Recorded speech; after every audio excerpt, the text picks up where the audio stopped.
Hi students, hi friends. ఈ వీడియోలో మనం ఏపీపీఎస్సి గ్రూప్ 1 మెయిన్స్ ఎగ్జామ్స్ కోసం జనరల్ ఎస్సెస్ చెప్పుకుంటున్నాం. గత వీడియోల నుంచి జనరల్ ఎస్సెస్ కొనసాగిస్తున్నాం. ఈ వీడియోలో జనరల్ ఎస్సే జాతీయోద్యమం, భారత జాతీయోద్యమం. ఈ వీడియోలో మనం భారత జాతీయోద్యమం గురించి తెలుసుకుంటున్నాం. భారతదేశంలో కొన్ని వందల సంవత్సరాలు పరాయి పాలకులు అయిన ఆంగ్లేయుల ఆధీనంలో ఆంగ్లేయుల పరిపాలనలో ఉన్న మన దేశం 1947 ఆగస్టు 15న స్వతంత్ర దేశంగా సార్వభౌమాధికారం, దేశీయంగా అంతర్గతంగా బహిర్గతంగా సార్వభౌమాధికారం కలిగి స్వతంత్ర దేశంగా అవతరించింది. స్వాతంత్ర సముపార్జనకు నిర్వహించిన ఉద్యమాన్ని భారత జాతీయోద్యమం లేదా స్వాతంత్ర సమరం అని పిలవడం జరిగింది. 1885లో ఆవిర్భవించిన భారత జాతీయ కాంగ్రెస్ స్వాతంత్ర సమరానికి స్ఫూర్తిని కలుగజేసింది. జాతిపిత మహాత్మా గాంధీ నాయకత్వంలో భరత జాతి యావత్తు ఒకే త్రాటిపై నడిచింది. ఆ ఉద్యమమే భారత జాతీయోద్యమం. సుప్రసిద్ధ చరిత్రకారుడు మజుందార్ జాతీయోద్యమ చరిత్రను 1885 నుంచి 1905 వరకు మరియు 1905 నుంచి 1920 వరకు, 1920 నుంచి 1947 వరకు 3 దశలుగా వర్గీకరించారు. భారతదేశంలో సుప్రసిద్ధ చరిత్రకారుడు అయిన మజుందార్ జాతీయోద్యమ చరిత్రను 1885 భారత జాతీయ కాంగ్రెస్ ఆవిర్భవించిన నాటి నుంచి 1885 నుంచి 1905 వరకు మరియు 1905 నుంచి 1920 వరకు మరియు 1920 నుంచి 1947 వరకు 3 దశలుగా వర్గీకరించాడు. 1885 నుంచి 1905 వరకు మరియు 1905 నుంచి 1920 వరకు మరియు 1920 నుంచి 1947 వరకు 3 దశలుగా భారత జాతీయోద్యమాన్ని వర్గీకరించారు. జాతీయోద్యమం తొలి దశలోని నాయకుల్లో అతివాదులు, మితవాదులు ఉండేవారు. సురేంద్రనాథ్ బెనర్జీ, గోవింద రనడే, గోఖలే, మదనమోహన్ మాలవ్య ప్రభృతులు శాంతియుతమైన రాజ్యాంగబద్ధమైన పద్ధతుల ద్వారా కోరికలను సాధించుకోవాలని చెప్పారు. భారత జాతీయోద్యమం తొలి దశలో నాయకుల్లో అతివాదులు, మితవాదులు ఉన్నారు. అతివాదులు విప్లవం ద్వారానే స్వాతంత్రం సాధ్యమవుతుందని నమ్మేవారు. మితవాదులు అహింస, రాజ్యాంగబద్ధమైన చట్టబద్ధమైన పద్ధతుల్లోనే స్వాతంత్రాన్ని సంపాదించాలని భావించారు. సురేంద్రనాథ్ బెనర్జీ, గోవింద రనడే, గోఖలే, మదనమోహన్ మాలవ్య ప్రభృతులు శాంతియుతమైన రాజ్యాంగబద్ధమైన పద్ధతుల ద్వారా కోరికలు సాధించుకోవాలని, స్వాతంత్రాన్ని సంపాదించుకోవాలని చెప్పారు.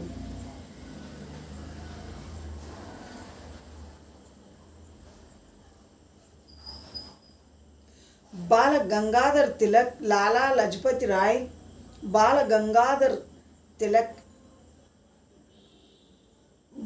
లాల్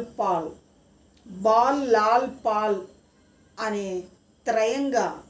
త్రయంగా పేరు పొందిన బాల్ లాల్ పాల్ త్రయంగా పేరు పొందిన బాల గంగాధర్ తిలక్, లాలా లజపతి రాయ్, బిపిన్ చంద్ర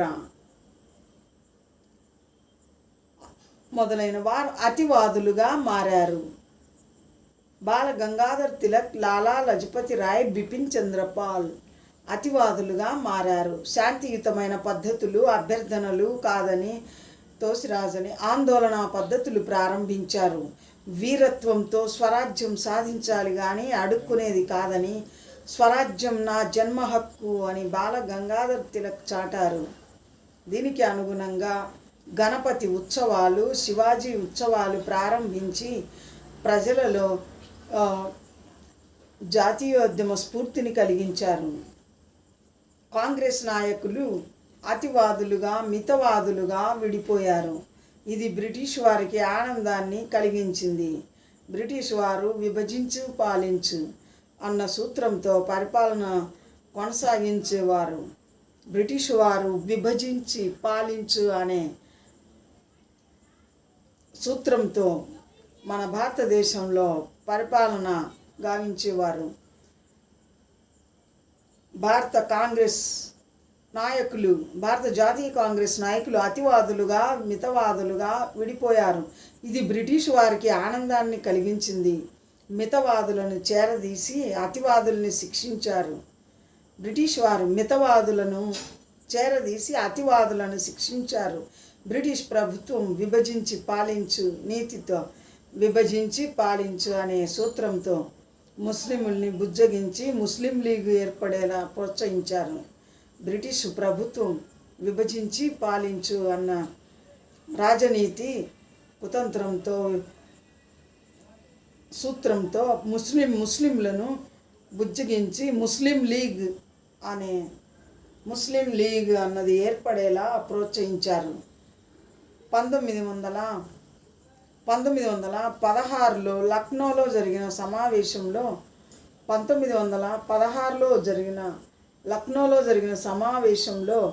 భారత జాతీయ కాంగ్రెస్, ముస్లిం లీగుల మధ్య ఒక ఒప్పందం జరిగింది. అప్పుడే భవిష్యత్తులో ప్రజాప్రాతినిధ్యం నిమిత్తం పరస్పరం అవగాహనతో సీట్లు కేటాయించుకునే పద్ధతి మొదలైంది. 1916లో లక్నోలో జరిగిన సమావేశంలో భారత జాతీయ కాంగ్రెస్, ముస్లిం లీగుల మధ్య ఒక ఒప్పందం జరిగింది. అప్పుడే భవిష్యత్తులో ప్రజాప్రాతినిధ్యం నిమిత్తం పరస్పర అవగాహనతో సీట్లు కేటాయించుకునే పద్ధతి ఆనాడే మొదలైంది. బాల గంగాధర్ తిలక్ జైలు నుంచి విడుదలైన తర్వాత జాతీయోద్యమాన్ని పునరుజ్జీవింపజేశాడు. బాల గంగాధర్ తిలక్ జైలు నుంచి విడుదలైన తర్వాత జాతీయోద్యమాన్ని పునరుజ్జీవింపజేశారు. హోమ్ రూల్ లీగ్ స్థాపించి స్వపరిపాలన ఉండాలని ఉద్యమాన్ని బాల గంగాధర్ తిలక్ ప్రారంభించారు. హోమ్ రూల్ లీగ్ స్థాపించి స్వపరిపాలన భారతదేశంలో ఉండాలని బాల గంగాధర్ తిలక్ ఉద్యమం ప్రారంభించారు. శ్రీమతి అనీ బీసెంట్ మద్రాసులో ఈ హోమ్ రూల్ లీగ్ ఉద్యమాన్ని ప్రారంభించింది. 1916లోనే అనీ బీసెంట్ సంపూర్ణ స్వపరిపాలన కోసం ఉద్యమించి విడిపోయిన అతివాద, మితవాద నాయకుల్ని ఒకటి చేసింది. 1916లోనే అనీ బీసెంట్ సంపూర్ణ స్వపరిపాలన కోసం ఉద్యమించి విడిపోయిన అతివాద, మితవాద నాయకుల్ని ఒక్కటి చేసింది. 1920-1947 మధ్యకాలాన్ని 1920 నుంచి 1947 మధ్యకాలాన్ని చరిత్రకారులు గాంధీ యుగం అంటారు. 1920 నుంచి 1947 మధ్యకాలాన్ని చరిత్రకారులు గాంధీ యుగం అంటారు. మొదట్లో బ్రిటిష్ వారి పట్ల విశ్వాసం గల గాంధీ జలియన్ వాలాబాగ్ మారణకాండకి చెలించిపోయారు. మొట్టమొదట్లో బ్రిటిష్ వారి పట్ల విశ్వాసం గల మహాత్మా గాంధీ జలియన్ వాలాబాగ్ మారణకాండకి చెలించిపోయారు. జనరల్ డయ్యర్ ద్వారా బ్రిటిష్ వారు అవలంబించిన దమన నీతిని, క్రూరత్వాన్ని గాంధీ వ్యతిరేకించారు. మరొక పక్క ముస్లింలు ఖిలాఫత్ ఉద్యమం మొదలెట్టారు. అప్పుడు మహాత్మా గాంధీ భారత జాతీయోద్యమంలో 1920లో ప్రవేశించారు. సహాయ నిరాకరణ ఉద్యమానికి పిలుపునిచ్చారు.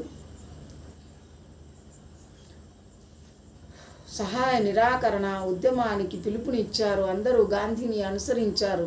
మహాత్మా గాంధీ జాతీయోద్యమ నాయకుడయ్యారు.